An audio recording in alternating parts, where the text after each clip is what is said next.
Hello, everyone. Welcome to the Queers of Time podcast. I'm Matt. I'm James. I'm Kenny. And I'm Kat. And this is a podcast to talk about all the gay stuff in the Wheel of Time. Because we're gay and we like the Wheel of Time.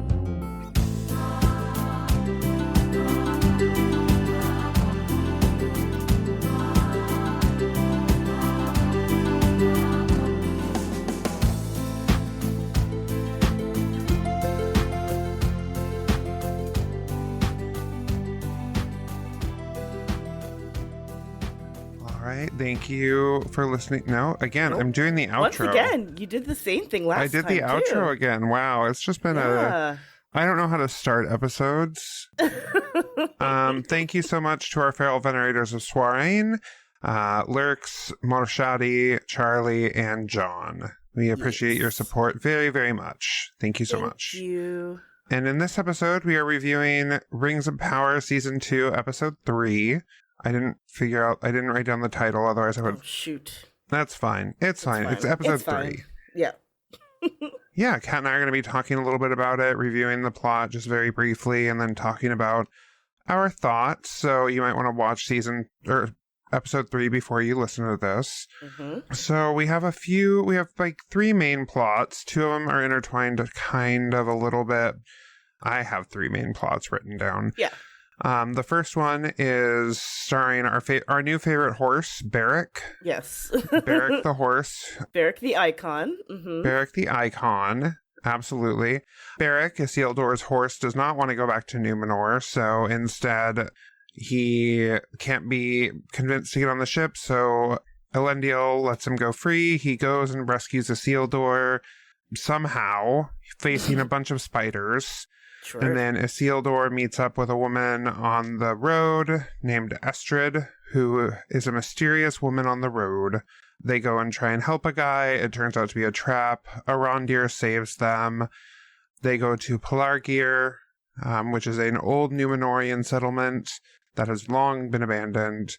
And then when they got ambushed, they lost Berek, which Isildur was very upset about. Theo from season 1, Bronwyn's kid, who, by the way, Bronwyn dies between seasons. Yep, R.I.P. And Theo, her son, says that he can help Isildur find his horse, so they go out and do that, and they meet a wildman encampment, and then the camp gets attacked. So that's all we have for that one. I just want to really give a shout out to Berek, who is like the best horse. The bestest boy, truly. I felt so bad for him when we were starting out the episode and he just did not want to go. Like, they spent a good amount of time just saying he didn't want to go. Yeah.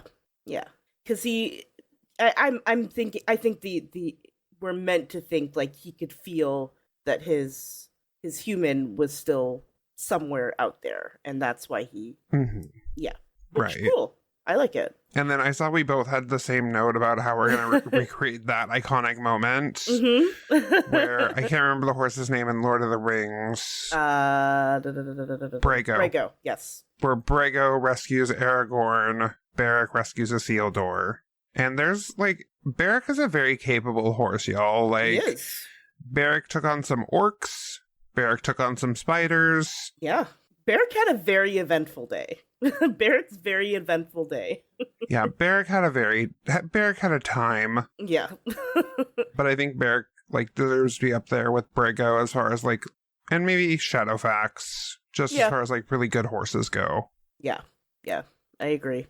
It was, I mean, horse kicks, at first I was like, oh, that horse kicked him just clean into a pike or something like that.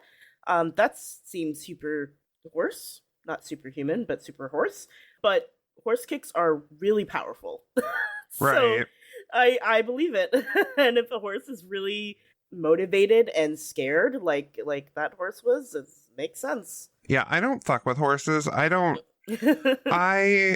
personally do not dare to take on a horse, but even be in the presence of a horse. I just let horses do their own thing. Sure. I want the horse to let me do my own thing, and we just respect each other from a distance, and that's that. That's fair. I was a horse girl in my Shocker. younger days. I know, it's shocking. I was a horse girl. I did like horseback riding lessons a couple of times, but because my family was poor, we really couldn't afford anything more than that. But yeah, I was very much a horse girl. Here's your taste of being a horse girl. Yes, And now we exactly. can't afford anymore. Mm-hmm. Yeah, that's familiar. That's very familiar. What did you think of the spiders? Creepy. I'm assuming they're like the children of Ungoliant. Yes, I assume Yeah, so. yeah. I think all evil spiders are just spawns of Ungoliant. That's what I'm thinking too. Yeah. But yeah, I was like, oh, cool.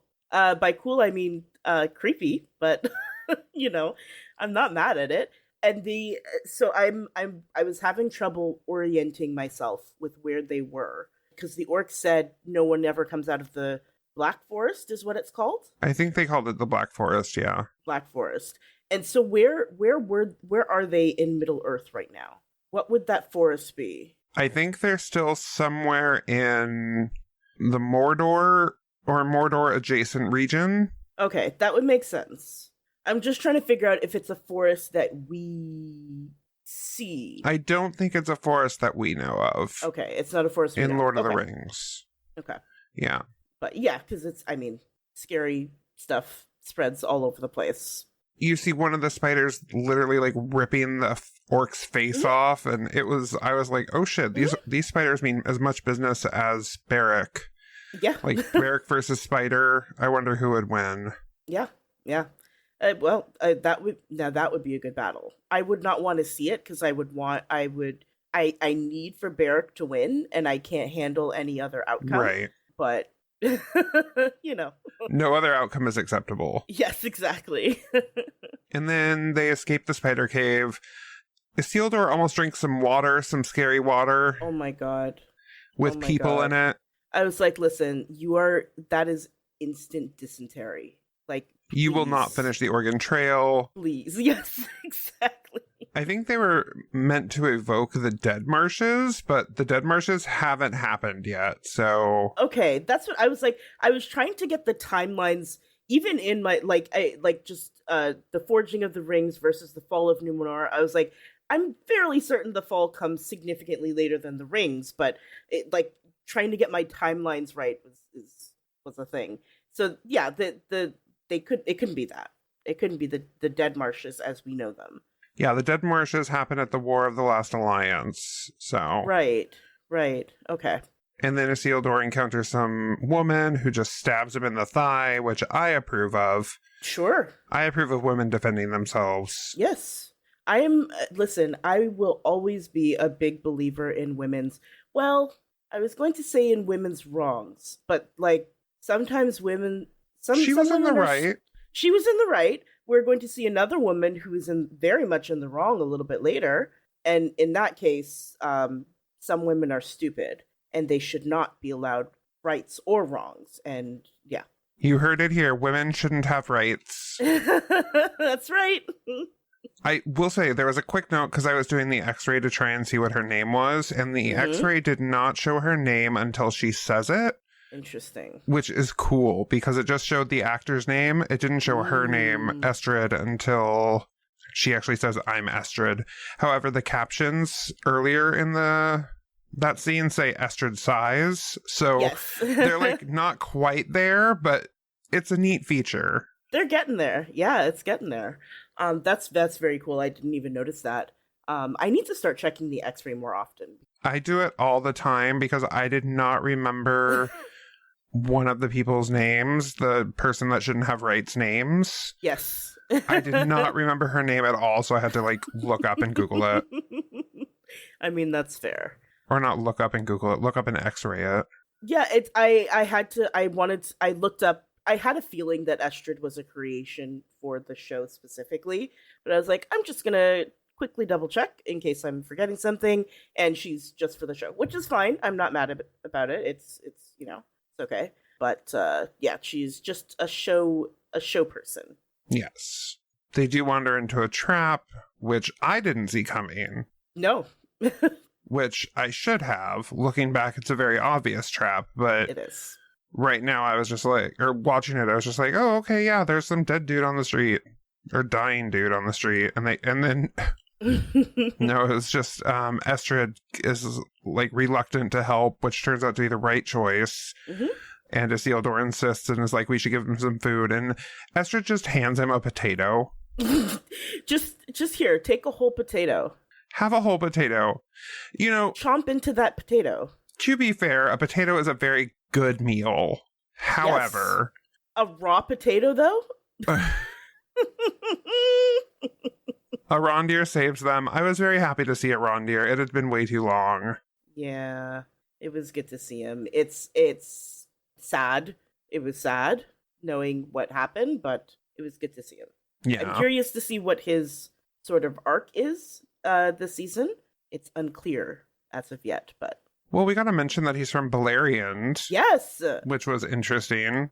very. I wasn't expecting that kind of mention. I was like, oh, cool, okay. Yes. And Balerion for people who are just, normal token observers and fans, Balerion was one of the places that was basically shattered and went underwater in the final conflict with Morgoth. Yes. And so that's what he's referring to. Yeah. So he was born in like a very old elven realm, which is very cool. So he is very old. Yeah, very cool. Because it's currently the Second Age. Well, how far are we into the Second Age? We're near the end of the Second Age. Near the end, yeah, because they're forging the rings, and yeah, so we're near the end. Yeah, so he's been around for quite a while, since if he was born in Beleriand, he was born at least before Beleriand fell at the end of the First Age, so yeah, he's been around for a while. And he was at least old enough to remember being in Beleriand, because the way he speaks about it, he's, it's obviously reminiscent, like he's remembering. Yeah, he's old. I didn't realize how old he was until he said that. I was like, oh shit, okay. Yeah. That's kind of cool. I like that. So after all of that, Arondir rescues Isildur and Estrid. Mm-hmm. Isildur starts to go after his horse, and I'm like, okay, good, thank you. Yes. You need to go after your horse, because your horse is like a magical horse, clearly. Mm-hmm. And then we cut to like Bronwyn's funeral pyre, and we see Isildur and Estrid, and I'm like, after all of that, Isildur abandons Berek? Right? Also, can we mention how much Theo grew? Oh, he shot up. He shot up so much. He is like a foot taller. Yeah, it's crazy. That is the thing. That's the thing with having kids on a show, like especially the way that shows are made nowadays, where like there's a year, sometimes more, in between like when the show is last season comes out and the next one comes out. Kids grow like bananas. It's insane. Yeah, it was intense. I was like, oh, that's a grown-ass man. Mm-hmm. Yep. There was a bit of a scene break here that we went to Numenor for a second, but they come back, and my note says, I'm sorry, I'm still stuck on Isildur abandoning Berek. I'm sad about Bronwyn and all of that, but I'm like lost about why Isildur would abandon Berek. Yeah, it's after all of that, it feels odd that he would just be like, oh, okay, I'll come with you, I guess. Well, and then thankfully Theo is like, do you want your horse back? Yes. Thank you, Theo. Thank you for bringing up Berek. Yeah. Although Theo is being just a little reckless, which it's understandable why, because he is obviously grieving. Mm-hmm. And is not doing well, and is pushing everyone who cares about him away, which, again, very understandable, but he is being just a tad reckless, because going up against those men is, oops, dangerous. Oopsies. Yep. Also, I don't know how I feel about them killing off Bronwyn between seasons. Yeah, I mean, because she was very much alive at the end of the first season, right? She was hurt, but she was alive, no? Well, she was stuck with an orc arrow. Right.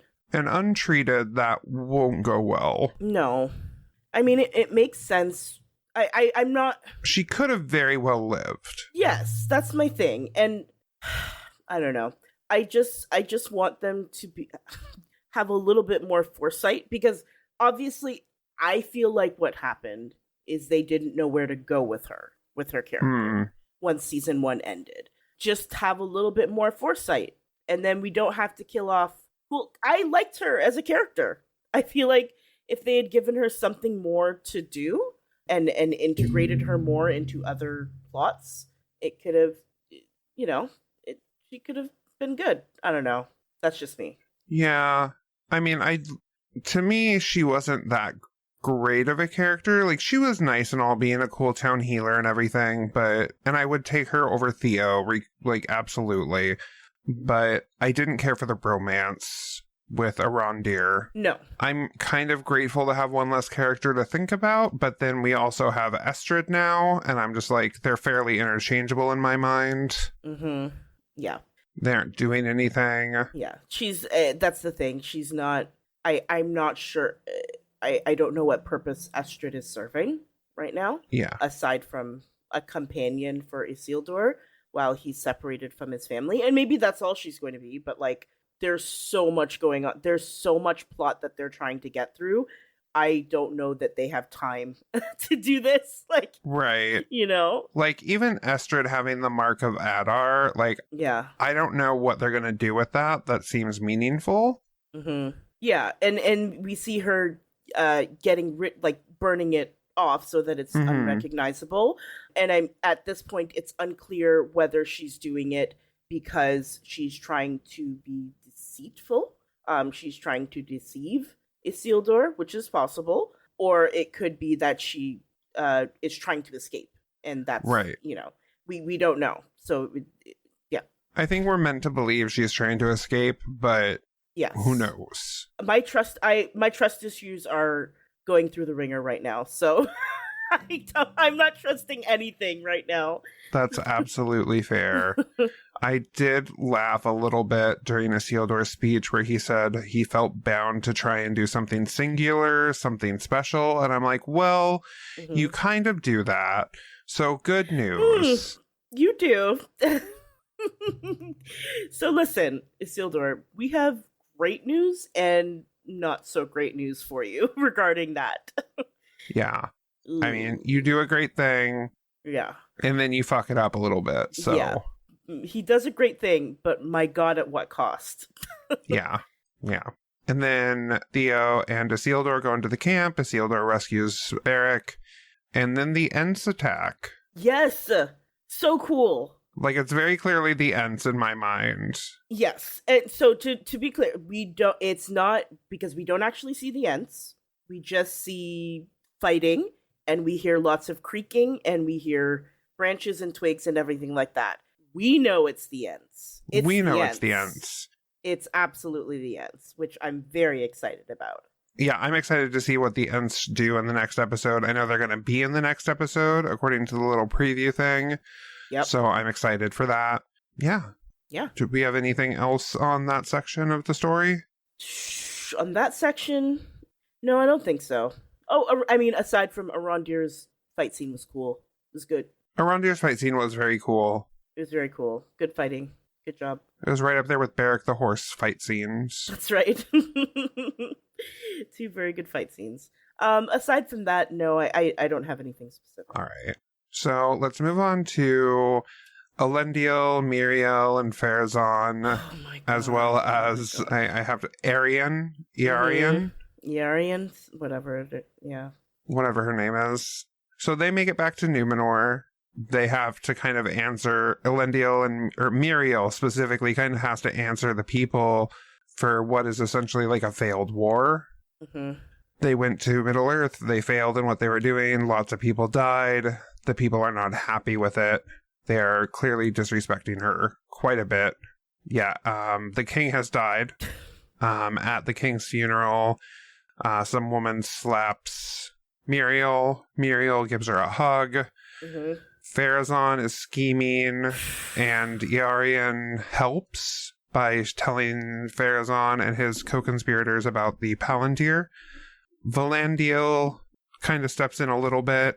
Yep. We love Valandil. In this house, we stand Valandil. And we discovered that Iarian took the Palantir.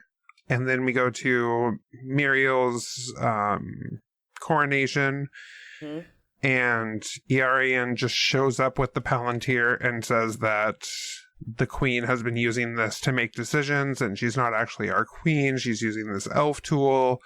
And there's a mob that forms, and Muriel admits that she uses the Palantir. Pharazon is very smart with his words. And then this eagle appears, and Pharazon approaches it, and then someone starts chanting Pharazon, and Oh my god. all of a sudden, everybody's chanting Pharazon. And that's where we leave that. Yeah. This whole plot had my blood pressure rising. This whole thing is just messy. It's messy, Boots. It's messy. And I don't know if it's messy in a good way or just messy in a messy way. Yeah, I know. So here's the thing. It is very true to Tolkien that Pharazon is scheming and plotting and trying to get the throne. That is a canonical thing that happens. It just happens a different way in the books, in the Silmarillion. And it just happens slightly differently. So that part of it, I get. It's the Arian of it all. Iarian. I don't... Listen, Elendil, I need you to get your household in order. Because they are just... It's running amok right now. What's happening? What's going on? So I watched the little Felicia Day apparently hosts a little like after thing. Oh, that's cool. It was like 7 minutes. I did it between us watching the episode and recording this podcast, and it had the actress that plays Iarian there on it.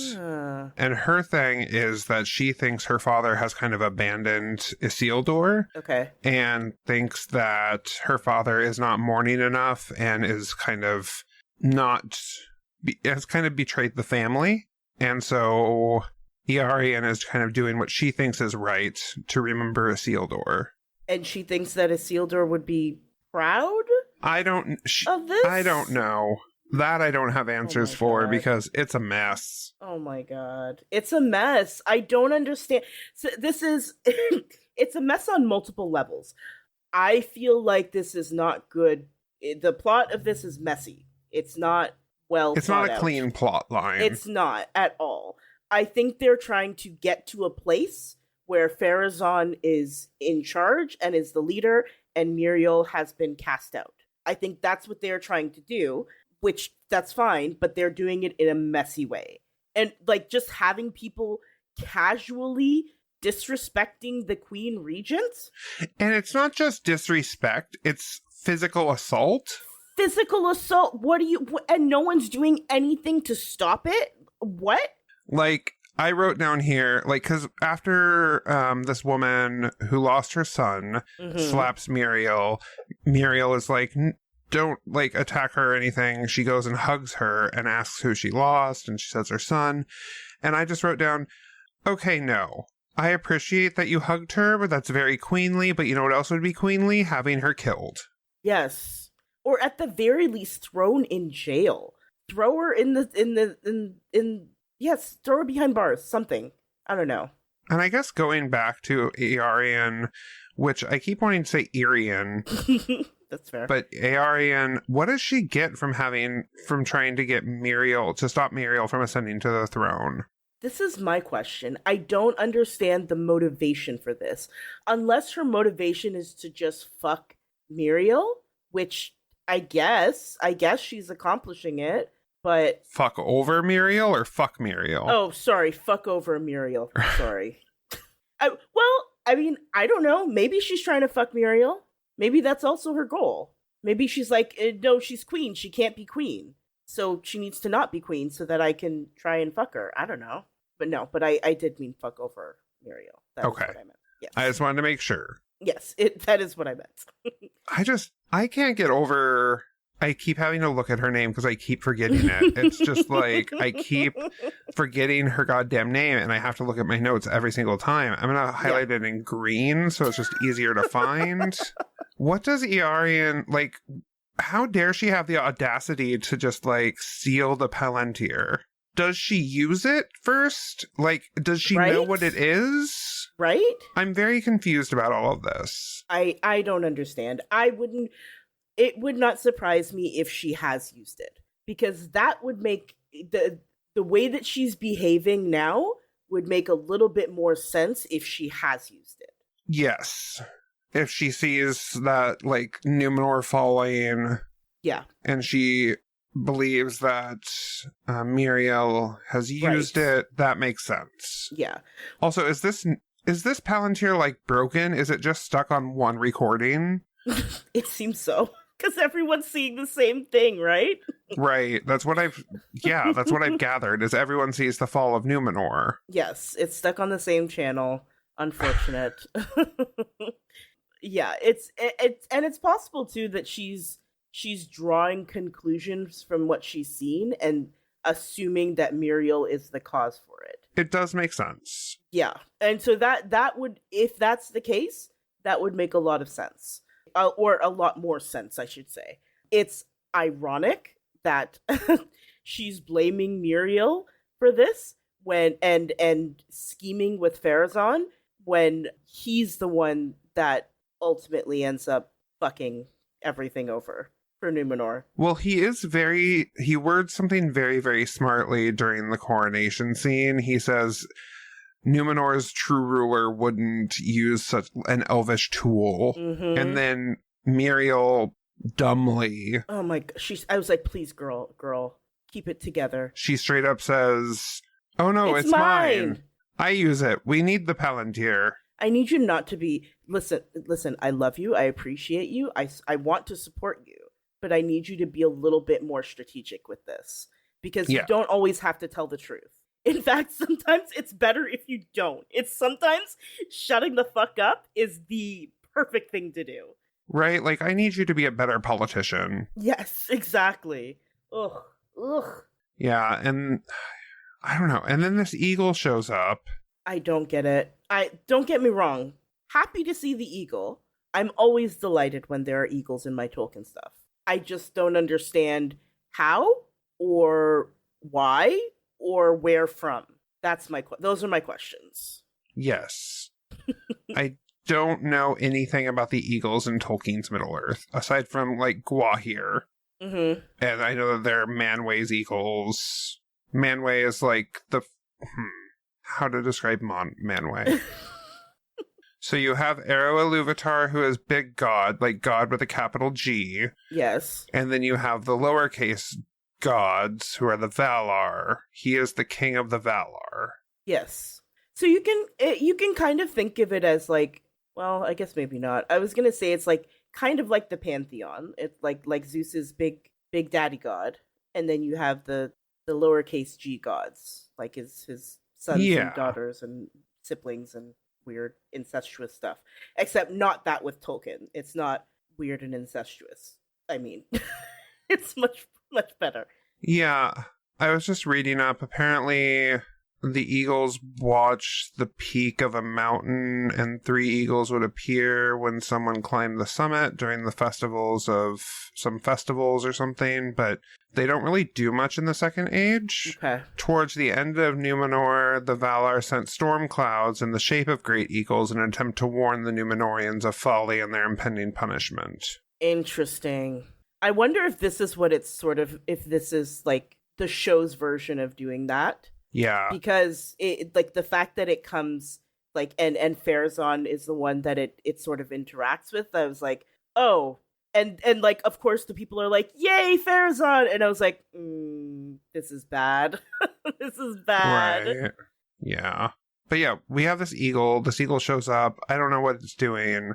Yeah. It just flies up, sits there, and then Farazan walks up and someone starts chanting Farazan, Farazan, Farazan. Mm-hmm. And then the eagle flies away. Yeah, I don't get it. I don't understand. Yeah, it's just, it was messy. Everything about this was just really kind of messy. I don't understand where exactly they're going with this particular plot, which is a shame because Numenor is, I mean, we talked about this before, I think probably in the first episode, like for first season, but Numenor is one of my favorite, it's one of my favorite bits of Tolkien lore. And so I was really excited to get more into Numenor and to get more of that. And I don't know. I don't know where they're going with this. Yeah, I don't know where they're going with any of this. I don't know if Farazan becomes a Nazgul or if his thing this season is just going to be the end of Numenor. Yeah, that's the question. Because it depends how... It seems like they're trying to do the fall of Numenor and the forging of the rings parallel. Yes. Like they're running parallel, which I don't necessarily have a problem with. The forging of the rings happens way before the fall, but I don't think that it changes really anything to have them run sort of parallel. But one of the ways that, or not one of the ways, part of the reason for the fall of Numenor is that it's Sauron's influence. Right. He influences Farazan, who then influences other people in Numenor who take up arms and try to go to Valinor. Right. And then shit gets worse. And Sauron goes down with Numenor, right? I believe so. I believe that being part of it, I think. I believe that's right. Yep. He comes back, obviously, because this is just this. Yeah. But yeah. Okay. Yes.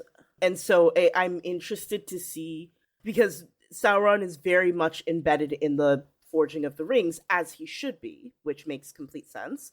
And so I'm interested to see if the fall of Numenor is just going to be sort of driven on its own without Sauron's influence. Right. Which is okay, it's fine. I guess. It's okay. It's just that right now, because it feels clunky. And I think it's because there isn't that sort of manipulation happening within, aside from, Farazan being schemy and Earion,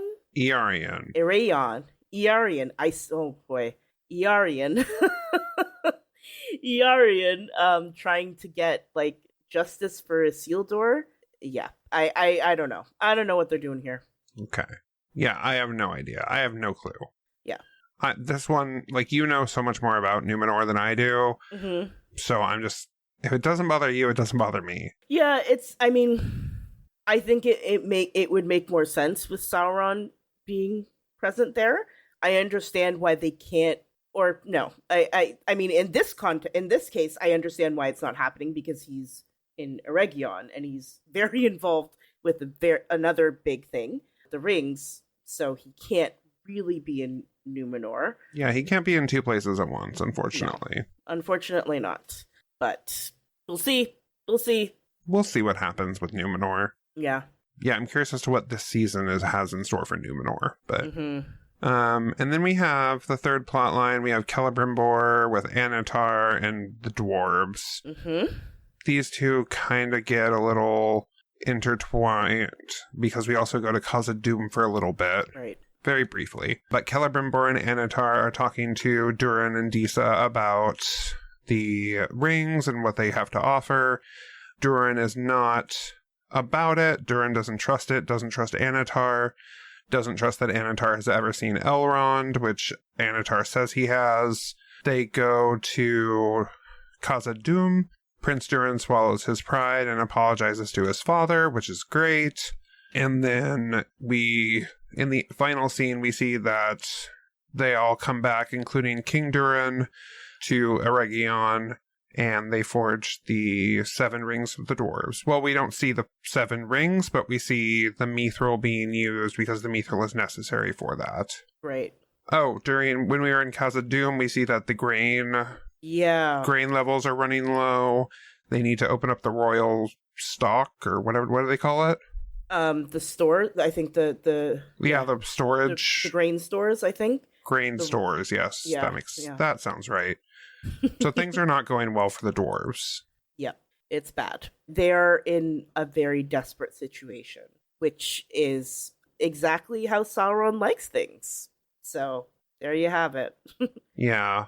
I will say, I like that Durin is the one that isn't trusting of Annatar or trusting of these rings. Yes! I said the exact same thing. I'm glad we have one person, aside from Galadriel, being like, no. no. Mm-hmm. And then I hate that we have Disa being like, no, the rings are good. Let's do it. Yeah. I'm like, no, don't listen to Disa. Because she's so, that's the thing, like, she's so driven by, like, she feels, because she's a stone singer, she feels she's lost her connection with the stone and the mountain itself, and she's so desperate, I think, to get it back. Right. Right?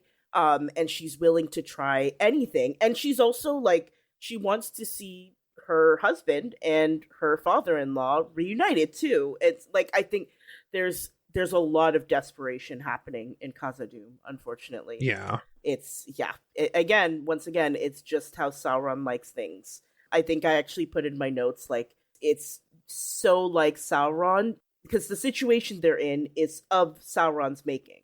He's the one who caused it, whether intentionally or unintentionally, it doesn't matter, but he's the one who caused it, and now he is presenting himself as the savior of their plight. Yeah, he's the one that caused the shit that's happening in Khazad-dûm because he made Mount Doom erupt. Mm-hmm. And yeah.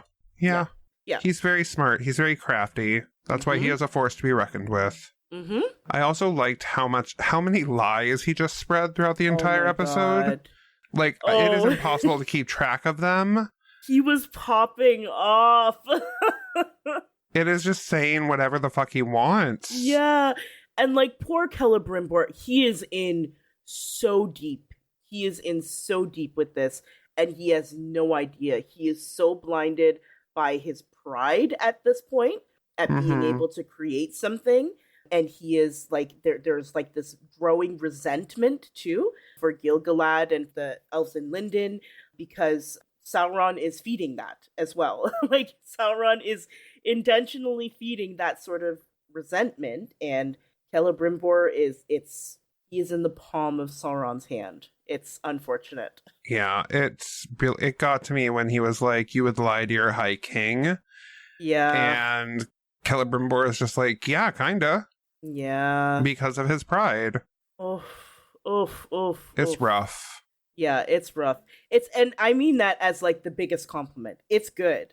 It's great, in fact. Like, yes. In the sense that, like for TV purposes, for viewing purposes, it's really good. Because this is as it should be. This is exactly, it's as manipulative and deceptive as it should be. It's just really hard to watch. Oh, yeah. I will say, like, so Celebrimbor believes that this is one of the Ainur, right? Yes. Yeah. My favorite thing is that he just patted him on the shoulder and was like, it's okay, I got this.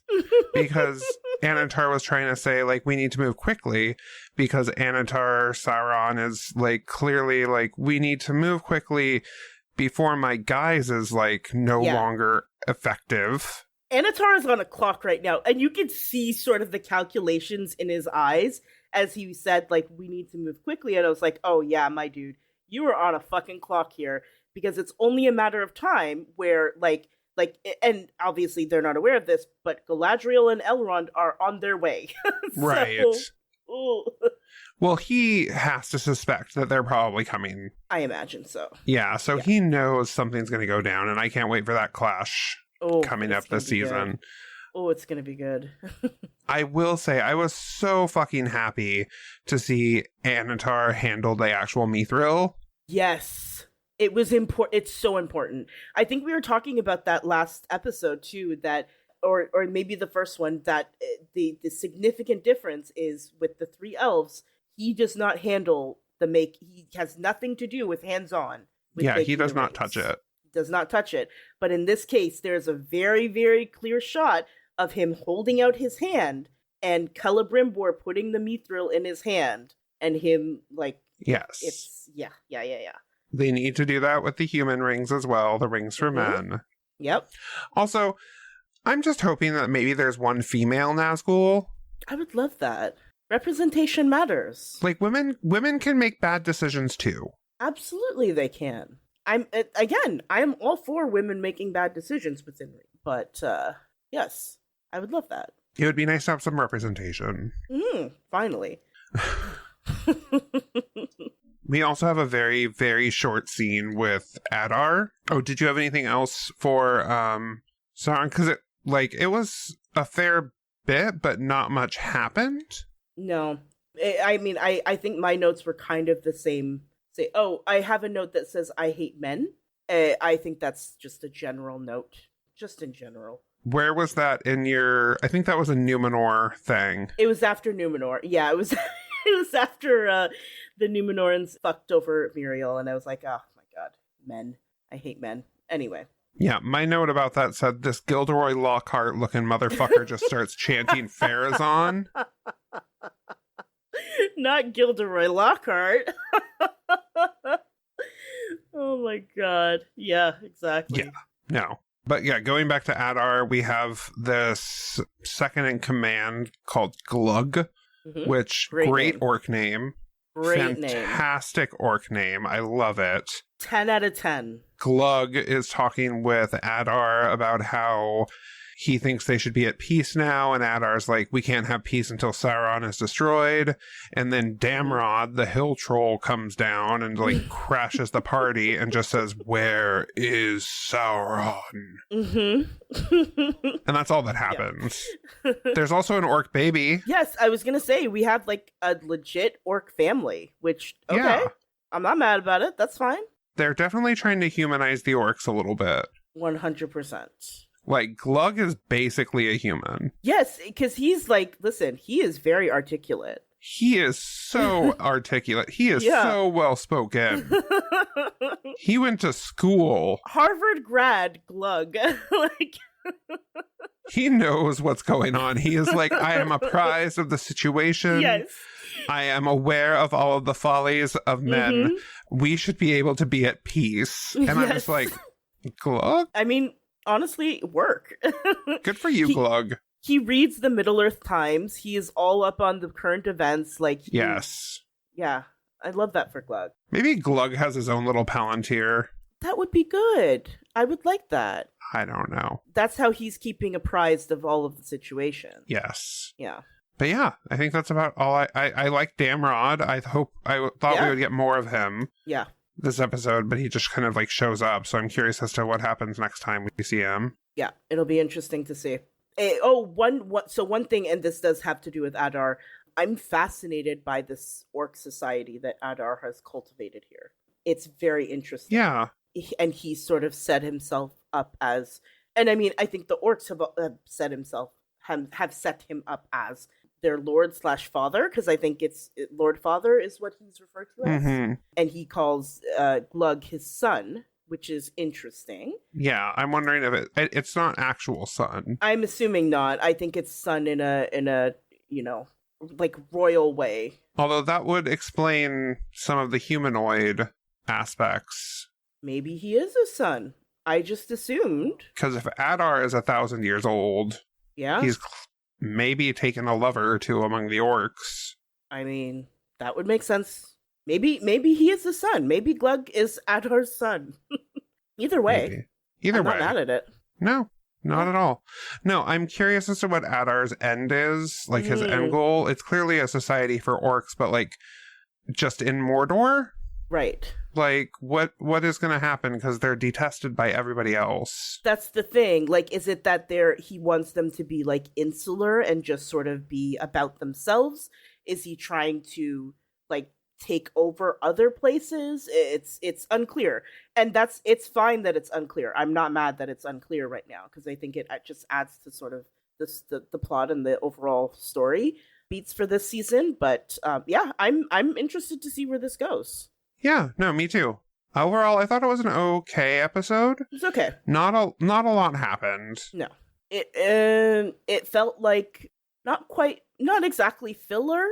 I don't like the term filler. Filler is a bad term.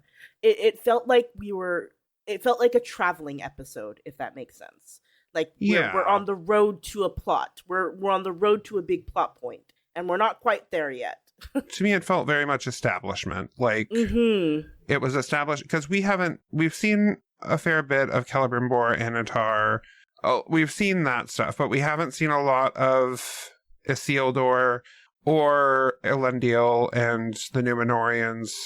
So it was a lot of establishment for them as to what's going on. So it was very much like a first episode for them. Yeah. And then we also had a little bit of Celebrimbor and Durin and Disa in the episode. Right.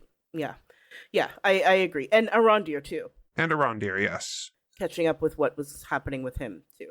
So Yeah. yeah. But it was a decent episode. Fine. I'm not mad at it. It's just not anything to write home about. The second episode is still by far my favorite that the show has done. Yeah. Oh, 100%. Yeah. All right. Well, that's all we have here. That's all, folks. Thank you so much for listening to the Queers of Time podcast. If you like our podcast, our show, please rate and review us on Apple Podcasts. I was going to say iTunes, but I don't think iTunes is a thing anymore. No, I don't Apple think so. Podcasts. You can find us on Twitter, Blue Sky, Tumblr, theoretically Instagram or TikTok, but not really. Discord is the place to find us, though, so please join our Discord. We have lots of fun discussions there. There are lots of fun people there. And if you're able to, we would love to have your support on Patreon. Making podcasts is a lot of work, and it's expensive. And we love and appreciate your support. I think at the first tier, you get access to early episodes. You get access to our notes as well. Is that right, James? We don't really post our notes anymore. We need to be more active on our Patreon. Right now, it's basically just early episodes and then a shout out. We're dropping the ball at that. Yeah. But then the top tier, you get a shout out on for every episode. So, yes. You know. There are good things. Yes, there are good things. And also you get to support queer media and queer art. And that's a good thing. Yeah. That's what we do. Art. Yep. All right. Technically speaking, it is art. It is art. Yes. Yes, we do art here at the podcast of Queers of Time. Thank you so much for listening, and we will see you next time for episode 4. Bye. Bye. Thank you all for listening. This was Queers of Time, a Wheel of Time podcast. The music is Dance of the Witches by Julius H.